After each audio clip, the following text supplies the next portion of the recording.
Am I the asshole for telling my husband that my doctor knows more than him and refusing to forgive him? So I'm just going to read it because it's serious. That sounds weird. Hello, everyone. My husband and I have been married for 4 years and together for 6, and this is the very first argument we've ever had. I, female 24, am currently 33 weeks pregnant with his male 31 baby. When I was 20 weeks pregnant, my doctor diagnosed me with placenta previa, which, if you don't know, is basically when the placenta for my baby is covering the opening in my cervix. They told me it would likely move as my baby grew, but it never did. So I'm scheduled for a C-section in just 3 weeks. At 20 weeks, I was put on a very light restriction, but at 30, I got put on a heavier restriction, like no running, no lifting or climbing, no standing for longer than 3 hours at a time, and most importantly, no sex and no vaginal exams. Because my doctor told me that we want absolutely nothing to potentially make me bleed, which could lead to a preterm birth. So I've been doing this all for 3 weeks, but it has been driving my husband fucking insane. Every single day he bothers me for sex. Every single day. Oh my God, I'm already done with this story. You already know what I'm about to say. Every single day I tell him I can't, and I remind him of the restrictions. I don't even want to have sex anyway. My tummy is so big and I'm already exhausted. He doesn't really like those answers. Oh my God. Finally, he came to me and started going on about how doctors sometimes dramatize things for the sake of their careers and more money. What? He said they push for C-sections. I was like, okay, whatever. But I know that I have this condition. Obviously, I'm going to follow the rules. Unreal. He didn't take that answer, and we ended up having sex. No way. Girl. Absolutely no way. Girl. For a few hours after I was having really heavy bleeding and I got so scared, I was crying in the bathroom trying to figure out what to do. I ended up calling my doctor and she told me to come in right away. The whole car ride there, I was sobbing, imagining that in an hour I would be having a C-section for an only 33-week-old baby. We quickly figured out that I am not in preterm labor. I was just bleeding, and as long as it stops, it will be okay. It did, and I'm fine. But while I was there, my doctor asked my husband to leave and started asking me questions. She asked me if I did anything that I wasn't supposed to do. She was like, this isn't accusatory. It's okay. It's just better to know if this was caused by something or random. I told her that I had sex, and she just went over all the things again and then gave me a bunch of information on domestic violence. She put them in my purse for me. Literally, I was so embarrassed. When we got in the car, I broke down and yelled at my husband, telling him to never do that to me again, and telling him that my doctor knows more than him and knows what is best for me and the baby. He apologized, and I could tell he really meant it. I've still been holding a grudge for days, and he's been groveling for days. He asked me how long I was going to make him apologize, and I told him at least until the baby is born. Am I the asshole for that? No. I hate this so top much. comment here. OBGYN here. What a fucking idiot your husband is. Yep. Yeah. C-section for placenta previa is an absolute necessity. 750 milliliters of blood per minute goes to the uterus at term, 90% of that to the placenta. Literally all of your blood can be outside of your body in a matter of minutes if you don't deliver surgically. The we all want to do C-sections all the time for no reason bullshit has got to go, because it gives lay people the impression that they should disagree using their 0 hours of scientific training with absolute medical necessity. All of this is awful, and I'm sorry you're going through this. And then somebody else says something else, and it's like a quote, and it says, my doctor knows more than him and knows what is best for me and the baby. And then they say, this is why she put those pamphlets in your purse. She knows what is best for you. She's seen this before, and she's concerned for you. If he can't handle a few weeks without sex, what is he going to do post-op? You won't be able to have sex for a couple of months. Doctors and nurses have learned that the Venn diagram of men who won't wait 6 weeks to have sex postpartum or because of pelvic rest and men who are abusive is a fucking circle. Yikes. I wasn't originally going to make an update just because, I wasn't getting into specific detail about my life, and I don't want anyone I know in my real life to find out, but I will because I don't know why, actually. I guess I just Got some really good comments, and I posted this about 7 hours ago, and I can't believe how many people have responded, and I don't know if I could ever say thank you enough to such thoughtful strangers on the internet. So originally, my plan was to tell my doctor and my sister-in-law, maybe my brother, but I wasn't looking forward to discussing those details with him. I rescheduled my weekly appointment with my doctor for tomorrow. I know some people said I would be able to just walk in, but I don't want to do it and then have to make some excuse to my husband. The comments made me realize the severity of the situation, and honestly, I'm terrified. So I called my sister-in-law when she got off work, and we had a really long conversation.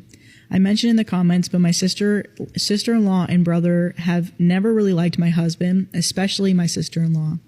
She was very supportive and kind, and we talked for a long time. I guess I can admit now that it wasn't just sex, it was rape.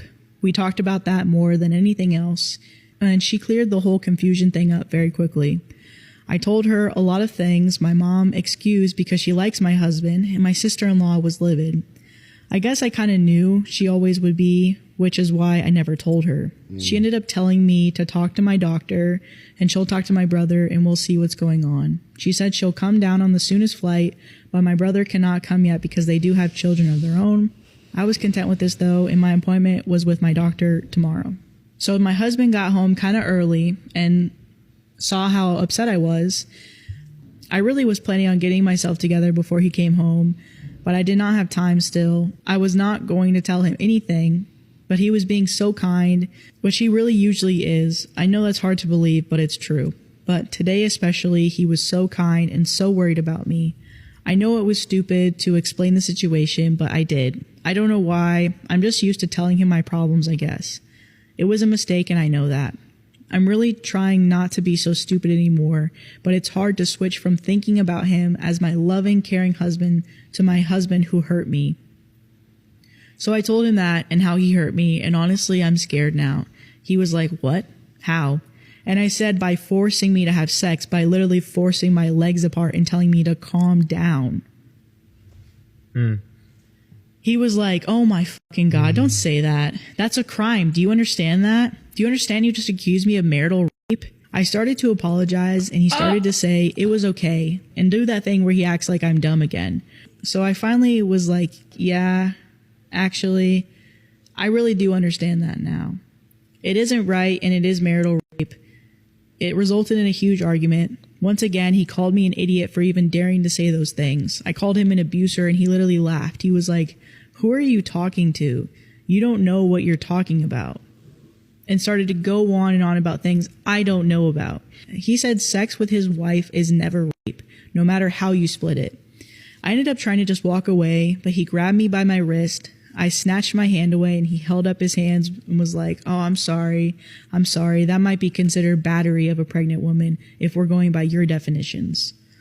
The condescending tone is what really drove me to the edge. I told him I don't want to be around him, and he was like, "Fine, I'll go." I said, "No, I want to go. I want to be away from you." And he threw the credit card at me and told me to go get a hotel then. So I did. I'm here now, typing this, and my sister-in-law is on her way right now, but I'm so far from okay.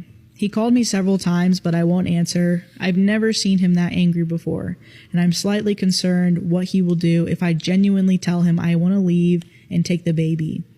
He's the one who wanted to have a child, and I was convinced. He won't let me take her easily, and that terrifies me. Every time my daughter kicks, I just want to sob. I never thought that my own baby would make me cry like this, but I'm just so scared. So top comment here, he knew what he did was considered marital rape. That's why he jumped to that specific wording. That's the reason he was being so sweet, and then he came home. It's called love bombing. Mm-hmm. He is abusive, and he knows it. That's why he's trying to make you feel dumb. Yeah. Do not go back. Yeah. All right, so final update. This one is quick, and for the people who wanted to verify that I'm okay. I genuinely don't know what to say about the amount of support I got. Thank you very much. August 7th, I posted my update, and I mentioned having Braxton Hicks for the first time.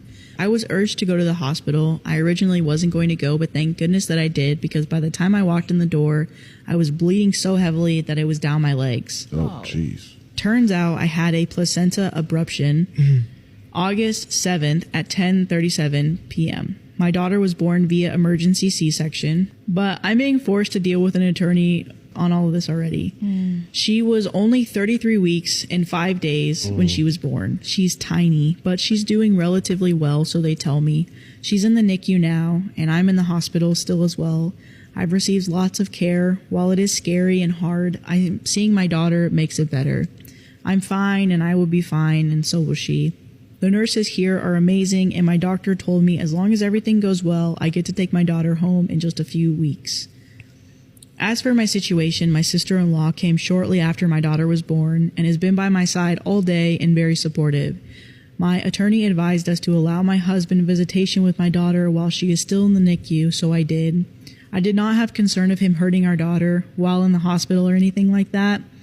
I have received lots of support messages from his coworkers and his side of the family, so I'm sure he is spinning the story that we are together and everything is fine. He's trying to act like that too. He's seen our daughter several times today. I think he was in the hospital with me during the C-section, but I'm honestly not sure. He came up to my room this morning while the nurses were helping me take the first walk after the C-section. I was just emotional enough to let him in. I have to be honest and say it wasn't easy to try and hate him after all of this. I still let him comfort me and I still cried to him. But at the end, when he would say, "You wouldn't have to do this alone if you weren't acting this way," and grab my face to make me kiss him, it reminded me of why exactly I am doing this. So yeah, I'm not sure what I'm going to do. Originally, I really wanted to have my daughter in my home state so that I could stay there with her and my sister-in-law and brother, but I highly doubt my husband will allow me to take her there. My attorneys say I have options, and the options are heavily in my favor, as I did what you all suggested and got the medical records of the rapes, including the one I posted about, and 2 more I went to the hospital for over the years, as well as writing my doctor saying that my placental abruption was likely caused by trauma and stress. For custody and stuff like that, but likely only here where we currently live. Honestly, that's okay. Being able to briefly hold my baby and seeing her and loving her so much has replaced much else in my mind. I want to be safe, but I want her safe most of all. I won't do anything to put her in that situation I was in. She's only 16 hours old, and she is all I think about and will ever think about for the rest of my life.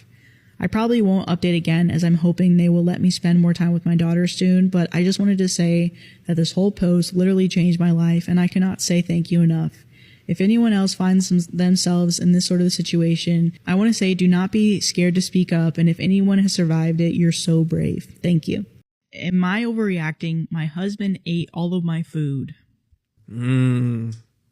So I just had surgery on my stomach and intestines almost 2 weeks ago. Because of that surgery, I have to adhere to a very strict diet until I'm fully healed. If I stray from the diet, it could cause severe complications and possibly lead to death. So for the first 2 weeks after surgery, I can only drink a full liquid diet. The most solid thing I can eat is pudding. I can't even have soup with any chunks of veggies or meat in it, even if they're soft.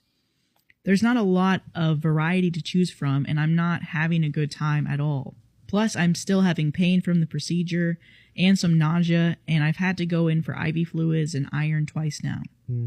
Prior to surgery, I meal prepped for myself and for the family so I wouldn't have to worry about it after.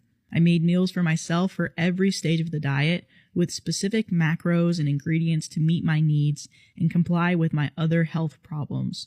For example, I have celiac disease, so everything has to be gluten-free. I also follow a low-sugar, low-carb diet, so everything has to comply with that as well. I also made meals for him and our son, meals specifically requested by him. I stocked up on snacks they liked and asked for. We also have a fairly strict budget right now, so I made everything from scratch to save money. About a fourth of everything I made is in the freezer attached to our fridge for convenience sake, and the rest is in the deep freeze in the garage. So most of the meals in the house freezer are gone, so I went to the garage to restock. All of the meals I made for myself are gone, just completely emptied out. I'm really upset because I have no energy right now to make more. Living off of liquids and having anemia will do that to a person. My diet is hopefully progressing to soft solids tomorrow, so I was really excited to be able to eat some of the food I made. I asked him about it, and he blamed it on our son first, which I know is BS because that kid hates all of my special food with a passion. There's no way he'd be sneaking my food. So I questioned my husband again, and he admitted to it. Said that he'd been taking my meals to work as his lunch because he was too tired to make his own lunch before work. He has always made his own lunch up until now. He also said that he was bored with the lunches he makes and my food provided variety. I'm exhausted. This recovery period is kicking my ass. Before surgery, I ran a mile every day. Now I barely have enough energy to walk up the stairs. I'm not supposed to lift more than 10 pounds. I'm not supposed to do anything more strenuous than walking. Even taking a shower is tiring right now. The anemia, dehydration, and lack of proper nutrition is making it worse. So when he admitted to taking my food, I just started crying. He hasn't been much help after the surgery. My son, 11 years old, has been doing all the lifting for me and helping me with chores and cooking. When I started crying, he got disgusted and told me that I was overreacting and being a baby. He refuses to make me new meals. He refuses to help me make new meals. He says it's been almost 2 weeks now and I should be able to do stuff on my own. At this point, I'm seriously considering divorce. I mean, my son and I are already doing everything on our own already. And I know my kid won't eat my diet food. Am I overreacting? Also, I just found out he raided my non-perishable food stores in the pantry. It was mostly sugar-free Jell-O and pudding, stuff I can eat on the liquid diet. Pretty much everything is gone, except for some sugar-free orange Jell-O.